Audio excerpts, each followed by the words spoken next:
ಬನ್ನಿ ಫ್ರೆಂಡ್ಸ್, ಈಗ ಸಮೀಪ ಮೆಂತ್ಯ ಸೊಪ್ಪಿನ ಕಟ್ಟು ಮಾಡೋದನ್ನು ತೋರಿಸ್ತೇನೆ. ಮೊದಲಿಗೆ ಒಂದು ಇಷ್ಟು ಸಾಕು, ಇಷ್ಟು ಮೆಂತ್ಯ ಸೊಪ್ಪು, ಒಂದಿಷ್ಟು ಕೊತ್ತಂಬರಿ, ಇಷ್ಟು ಕರಿಬೇವು, ಇಷ್ಟು ಹಸಿ ಮೆಣಸಿನಕಾಯಿ, ಒಂದು ಲೋಟದಷ್ಟು ಬೆಳಗ್ಗೆ, 2 ಟಮಾಟೆ ಹಣ್ಣು ಹೆಚ್ಚಿಟ್ಕೊಂಡಿದ್ದೇನೆ, ತೋರ್ಸೋಕ್ಕಾಗಿ ಹಿಡಿಯೋದನ್ನೇ ಇಟ್ಟಿದ್ದೇನೆ, ಒಂದು ಈರುಳ್ಳಿ, ಇಷ್ಟು ಕೊಬ್ಬರಿ ಸಾಕು, ಒಂದು ಬೆಳ್ಳುಳ್ಳಿ ಒಂದೇ ಸಾಕು, ಇಷ್ಟು ಹಸಿ ಶುಂಠಿ, ಇಷ್ಟು ಹುಣಸೆ ಹಣ್ಣು,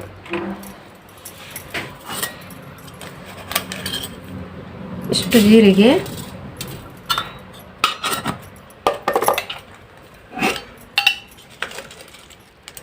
ಒಂದು 2 ರಿಂದ 3 ಲವಂಗ ಸಾಕು, ರುಚಿಗೆ ತಕ್ಕಷ್ಟು ಉಪ್ಪು ಮತ್ತು ಸ್ವಲ್ಪ ಅರಿಶಿನ. ಈಗ ಕುದಿಯಲು ಇಡೋಣ. ಮೆಂತ್ಯ ಸೊಪ್ಪು ಮತ್ತು ಬೇಳೆ ಸೇರಿಸಿ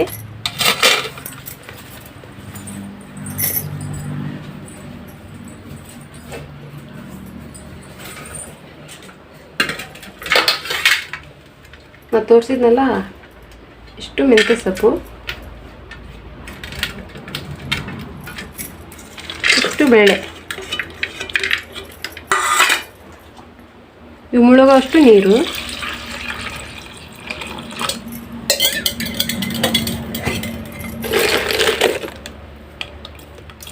ಇಷ್ಟು ಉಪ್ಪು,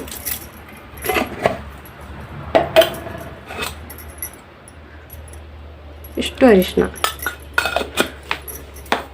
ಈಗ ಇದು ಬೇಯೋವರೆಗೂ ಇಡೋಣ, ಪೂರ್ತಿ ಬೆಂದು ಬರೋವರೆಗೂ ಇಟ್ಟುಬಿಡೋಣ ಫ್ರೆಂಡ್ಸ್.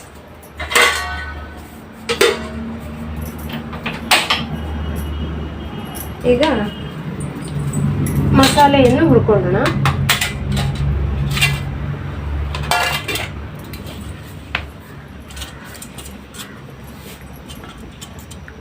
ಮೊದಲಿಗೆ ಟಮಾಟೆ ಹಣ್ಣನ್ನು ಹುರಿಯಲು ಹಾಕೋಣ.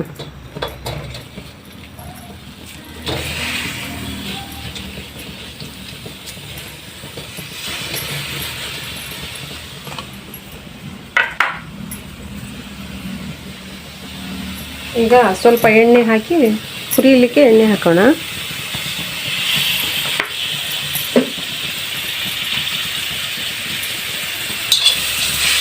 ಅಲ್ಲಿವರೆಗೂ ಸ್ವಲ್ಪ ಕೊಬ್ಬರಿನ ತುರ್ಕೊಳ್ಳೋಣ.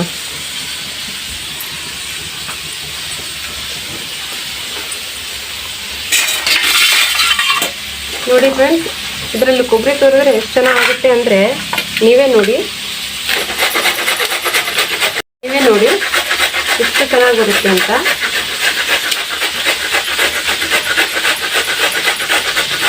ಭಾಳ ಹೊತ್ತಲ್ಲಿ ಇಳಿಯೋ ಮಣಿ ತಗೊಂಡು ಕುಂದ್ರದೇ ಇಲ್ಲ. ಇದರಲ್ಲಿ 5 ನಿಮಿಷದಲ್ಲಿ ಎಷ್ಟು ಚೆನ್ನಾಗಿ ಬರುತ್ತೆ ಅಂದರೆ ನೋಡಿ.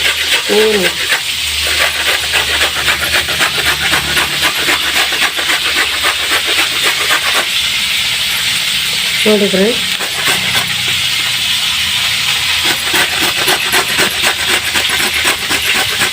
ನೋಡಿ ಎಷ್ಟು ಬೇಗ ಆಯಿತು ಅಂದರೆ 5 ಸೆಕೆಂಡಲ್ಲಿ ಆಯ್ತು. ಇಷ್ಟು ಕೊಬ್ಬರಿ ಸಾಕು. ಈಗ ಟಮಾಟಿ ಹಣ್ಣು ನೋಡೋಣ. ನೋಡಿ ಏನು ಇದೇ ಆಗಿಲ್ಲ, ಅಷ್ಟು ಬೇಗ ಕೊಬ್ಬರಿ ತುರಿದಾಗಿಬಿಡ್ತು ನಮ್ಮದು. ಫಸ್ಟಿಗೆ ಟಮಾಟೆ ಹಣ್ಣು ಹುರ್ಕೊಂಡಾದ್ಮೇಲೆ ನೋಡಿ ಫ್ರೆಂಡ್ಸ್, ಟಮಾಟೆ ಹಣ್ಣು ಹುರಿದಿದೆ. ಈಗ ಇದನ್ನು ತೆಗೆದುಕೊಳ್ಳೋಣ. ನೋಡಿ ಈ ಥರ ಹುರಿಬೇಕು. ಹಾಗೆ ಹುಣಸೆ ಹಣ್ಣು, ಹಸಿ ಶುಂಠಿ ಇದರಲ್ಲಿ ಇಟ್ಕೊತೀನಿ. ಈಗ ಈರುಳ್ಳಿಯನ್ನು ಹಾಕೋಣ. ಹಾಕಿ ಇದು ಚೆನ್ನಾಗಿ ಹುರ್ಕೋಬೇಕು. ಇದಕ್ಕೆ ಸ್ವಲ್ಪ ಎಣ್ಣೆ ಹಾಕೋಬೇಕು, ಹುರಿಬೇಕು.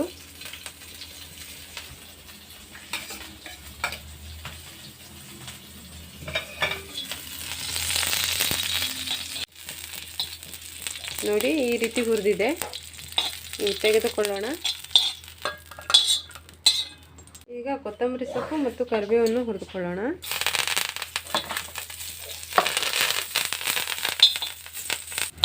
ನೋಡಿ ಈಗ ಹುರಿದಿದೆ, ಈ ಥರ ಆಗಬೇಕು. ತೆಗೆದುಕೊಳ್ಳೋಣ. ಇದನ್ನು ಸೇರಿಸಿ ಈಗ ಕೊಬ್ಬರಿಯನ್ನು ಹಾಕ್ಕೊಳ್ಳೋಣ. ಸಾಕು, ಇಷ್ಟೇ ಕೊಬ್ಬರಿ. ಜಾಸ್ತಿ ಹಾಕೊಂಡ್ರೆ ಮಸಾಲೆ ಭಾಳ ಇದಾಗುತ್ತೆ. ನೋಡಿ ಫ್ರೆಂಡ್ಸ್, ಈ ಥರ ಕೊಬ್ಬರಿ ಆಗಬೇಕು. ಹುರ್ಕೊಂಡ್ವಿ, ಈಗ ತೆಗಿಯೋಣ. ನೋಡಿ ಎಷ್ಟು ಚೆನ್ನಾಗಿ ಬಂದಿದೆ ಅಂತ ಹುರ್ಕೊಂಡಿದ್ದು ಕೊಬ್ಬರಿ. ಈಗ ಸ್ವಲ್ಪ ಜೀರಿಗೆಯನ್ನು ಹುರ್ಕೊಳ್ಳೋಣ ಲಾಸ್ಟಿಗೆ.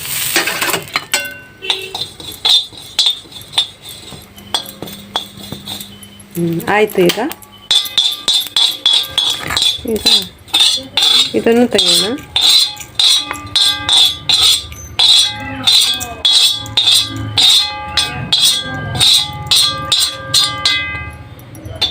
ಈಗ ಇಷ್ಟನ್ನು ಸೇರಿಸಿ ರುಬ್ಬೋಣ.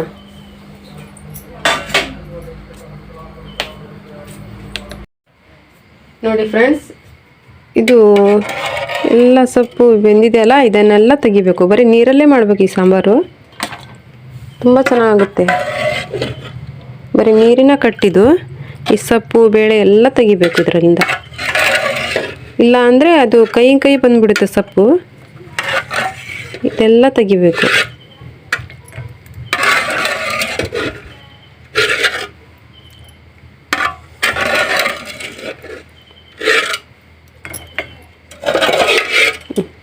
ಆಯಿತು.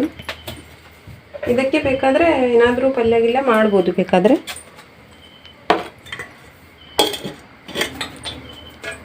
ಈಗ ರುಬ್ಕೊಳ್ಳೋಣ. ನೋಡಿ ಈ ಥರ ಎಲ್ಲ ಹುರಿದಿರಬೇಕು, ಆವಾಗಲೇ ಚೆನ್ನಾಗಿ ಬರೋದು ಕಟ್ಟು.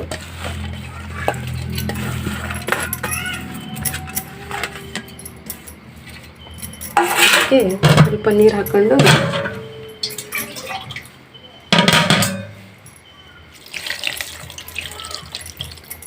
ಭಾಳ ನೀರು ಹಾಕೋಬಾರ್ದು.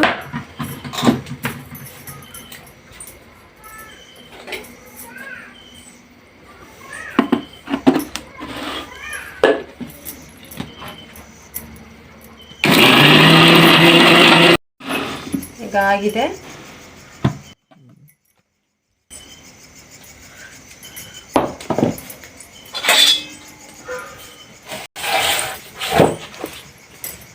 ಈಗ ಮಿಕ್ಸ್ ಮಾಡೋಣ.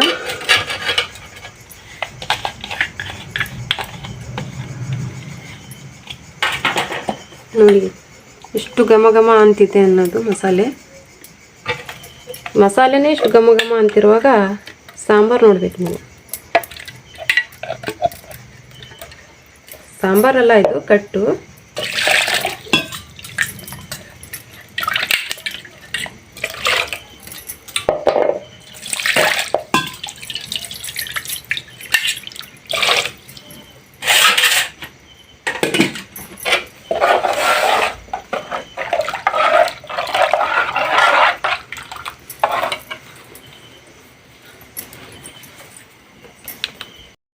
ಇದಕ್ಕೆ ರುಚಿಗೆ ತಕ್ಕಷ್ಟು ಉಪ್ಪು ಹಾಕಬೇಕು. ಜಾಸ್ತಿ ಹಾಕಕ್ಕೆ ಹೋಗ್ಬೇಡಿ, ಮತ್ತೆ ನೋಡ್ಕೊಂಡು ಹಾಕೊಳ್ಳಂತ್ರಿ.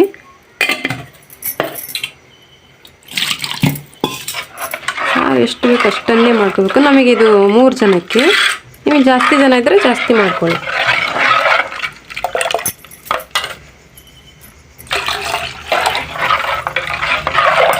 ಭಾಳ ಗಟ್ಟಿನೂ ಮಾಡ್ಕೋಬಾರ್ದು. ಇದು ಗಟ್ಟಿ ಆದರೆ ಸರಿ ಅನಿಸಲ್ಲ, ಸ್ವಲ್ಪ ತಳ್ಳಗೆ ಇರಬೇಕು ಇದು.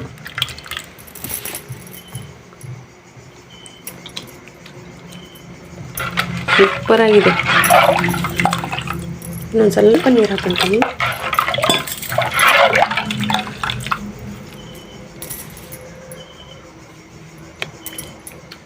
ಈಗ ಕರೆಕ್ಟ್ ಇದೆ. ಬನ್ನಿ ಒಲೆ ಮೇಲೆ ಇಡೋಣ. ಇದಕ್ಕೆ ಒಗ್ಗರಣೆ ಕೊಟ್ಟರಂತೂ ಸಾಂಬಾರೇ ತಿನ್ನಬೇಕು. ಸಾಂಬಾರಲ್ಲ ಕಟ್ಟು, ಪದೇ ಪದೇ ಅದೇ ಹೇಳ್ತಾ ಇದ್ದೀನಿ. ಒಗ್ಗರಣೆ ಕೊಡೋಣ. ಇನ್ನೊಂದು ವಿಶೇಷ ಏನಂದರೆ ಈ ಸಾಂಬಾರು ಫುಲ್ ಕುದಿಬಾರ್ದು, ಸ್ವಲ್ಪ ಅರ್ಧ ಹಸಿ ಇರಬೇಕು. ಹಸಿ ಇದ್ರೇ ಟೇಸ್ಟ್ ತುಂಬ ಕೊಡೋದು ಈ ಸಾಂಬಾರು. ಸಾಂಬಾರು ಅಂತಿದ್ದೀನಿ ಪದೇ ಪದೇ, ಸಾರಿ. ಕಟ್ ಅಂದರೆ ಸ್ವಲ್ಪ ಹಸಿನೇ ಇರಬೇಕು.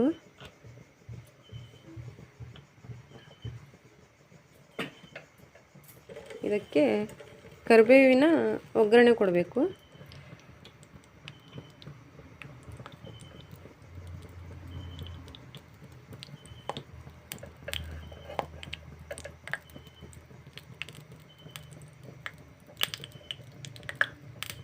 ಈಗ ಹಾಕ್ತಿದ್ದೀನಿ.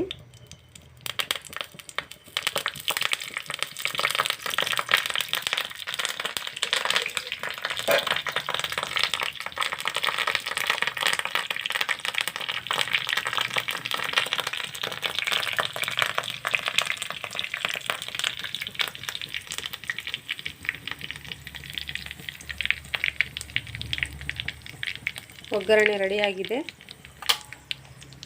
ಇದನ್ನು ಇದು ಸಾರಲ್ಲಿ ಕಟ್ಟಲ್ಲಿ ಹಾಕಿಬಿಡೋಣ.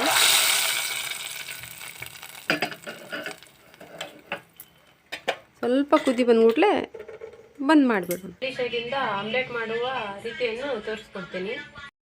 ಇದಿಷ್ಟು ಹೆಚ್ಚಿದ್ದೆ ನಾನು. ಇದನ್ನು ಈರುಳ್ಳಿನ ಸಣ್ಣಕ್ಕೆ ಹೆಚ್ಚಬೇಕು. ಸಣ್ಣಕ್ಕಂದರೆ ಇಷ್ಟು ಸಣ್ಣಕ್ಕೆ ನೋಡಿ, ಇಷ್ಟು ಸಣ್ಣಕ್ಕೆ ಒಂಥರ ಲೈಸ್ ಬರೋ ಹಾಗೆ ಬರಬೇಕು. ಲೈಸ್ ಥರ ಬರಬೇಕು. ಮುಚ್ಚಿದ ಮೇಲೆ ಇಷ್ಟು ಫ್ರೈ ಮಾಡೋದು ಚೆನ್ನಾಗಿ ಬರಬೇಕು. ನೀರುಳ್ಳಿ ಫ್ರೈ ಮಾಡಿದ್ರೇ ಆಮ್ಲೆಟ್ ಚೆನ್ನಾಗಿ ಬರೋದು. ನೋಡಿ, ಈ ಥರ ಹಿಂಗೆ ಮಾಡಿದರೆ ಈ ಥರ ಬರಬೇಕು. ನೋಡಿ, ಈ ಥರ ನೋಡಿ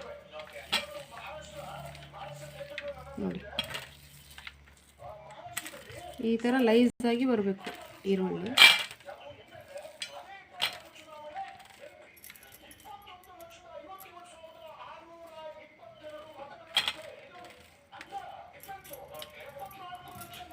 ಇದಕ್ಕೆ ಇದನ್ನು ಮತ್ತೆ ಫ್ರೈ ಮಾಡ್ಕೊಳ್ಳೋಣ.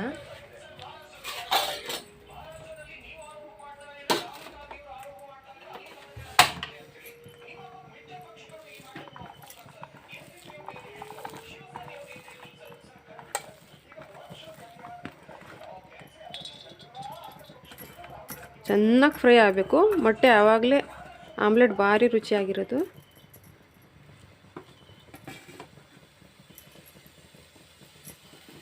ಇದು ಹಸಿರು ಅಂಶ ಹೋಗೋವರೆಗೂ ಎಣ್ಣೆ ಹಾಕಬಾರ್ದು.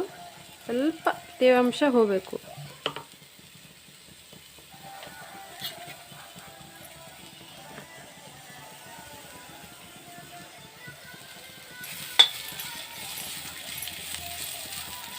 ಚೆನ್ನಾಗಿ ಫ್ರೈ ಆಗಲಿ ಫ್ರೆಂಡ್ಸ್. ಇವು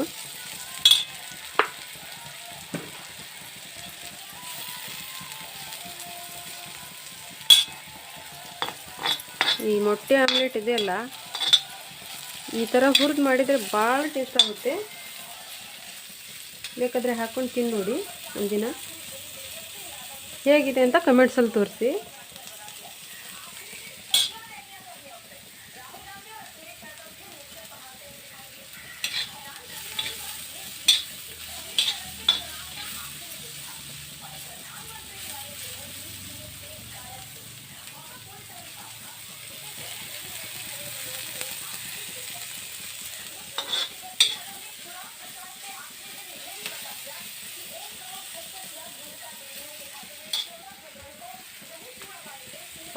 ನೋಡಿ, ಇವೆರಡು ಮೊಟ್ಟೆ ಹಾಕ್ಕೊಂಡಿದ್ದೀನಿ.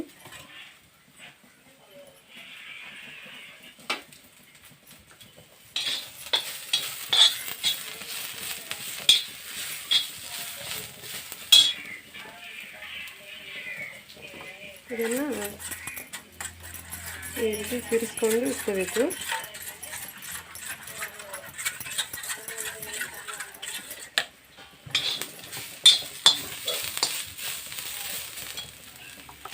ನೋಡಿ ಫ್ರೆಂಡ್ಸ್, ಇದಕ್ಕೆ ಇಷ್ಟು ಉಪ್ಪು, ಚಿಟಿಕೆಯಷ್ಟು, ಇಷ್ಟು ಖಾರ ಸಾಕು. ಇಷ್ಟೇ. ತುಂಬ ಖಾರ ಆಗುತ್ತೆ, ಇಲ್ಲ ಭಾಳ ಉಪ್ಪಾದರೆ ಭಾಳ ಉಪ್ಪಾಗ್ಬಿಡುತ್ತೆ. ಸ್ವಲ್ಪ ಸಪ್ಪೆನೇ ಇರಬೇಕು.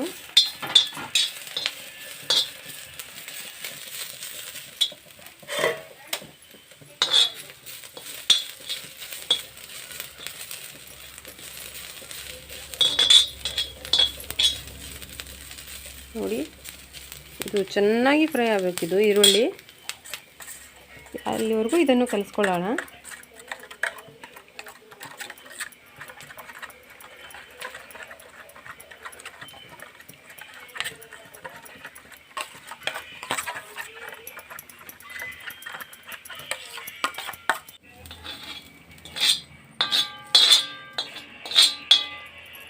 ಚೆನ್ನಾಗಿ ಕಲಿಸ್ಕೊಳ್ಳೋಣ.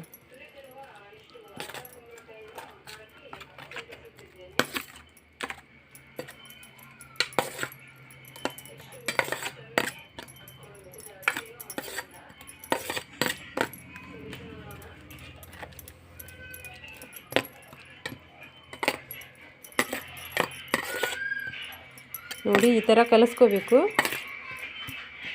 ನೋಡಿ ಮಿಶ್ರಣ ಹೇಗಿದೆ ಅನ್ನೋದು. ಈಗ ಸ್ಟವ್ ಆನ್ ಮಾಡಿಕೊಂಡು ಎಣ್ಣೆ ಹಾಕ್ಕೊಳ್ಳೋಣ.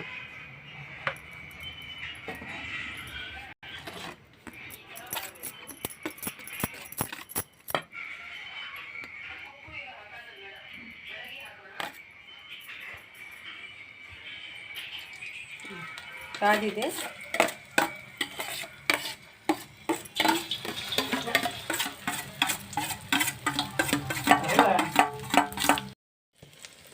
ಈ ಥರ ಅಗಲ ಮಾಡ್ಕೊಳ್ಳಿ. ರೌಂಡ್ ಶೇಪಲ್ಲಿ ಈ ಥರ ಮಾಡ್ಕೋಬೇಕು.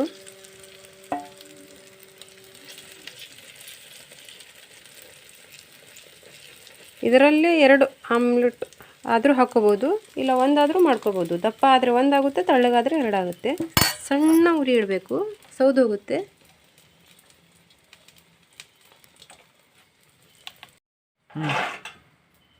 ಒಂದು ಪ್ಲೇಟ್ ಮುಚ್ಚೋಣ.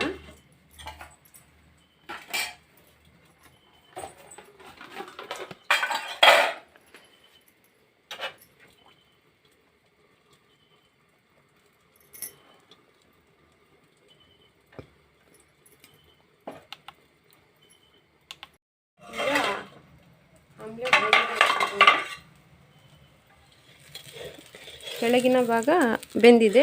ಈಗ ಈ ಸೈಡ್ ಒಂದು ಬೆಂದಬೇಕು. ನೋಡಿ ಈ ಥರ.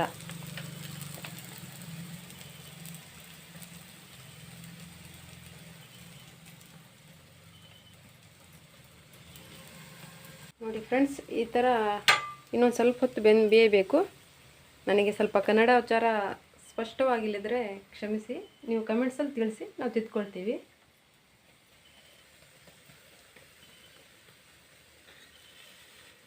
ನಾನು ಸ್ವಲ್ಪ ಹೊತ್ತು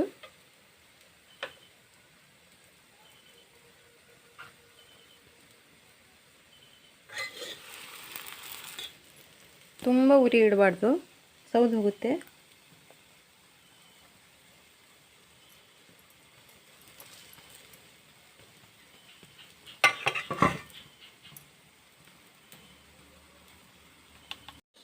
ನೋಡಿ ರೆಡಿಯಾಗಿದೆ ಆಮ್ಲೆಟ್. ನೋಡಿ ಫ್ರೆಂಡ್ಸ್, ಇದಕ್ಕೆ ಕಟ್ಟಿನ ಸಾರು ಹಾಗೂ ಆಮ್ಲೆಟ್ ತಿಂದು ನೋಡೋಣ ಟೇಸ್ಟ್ ಹೇಗಿದೆ ಅಂತ. ಭಾಳ ಬಿಸಿ ಇದೆ.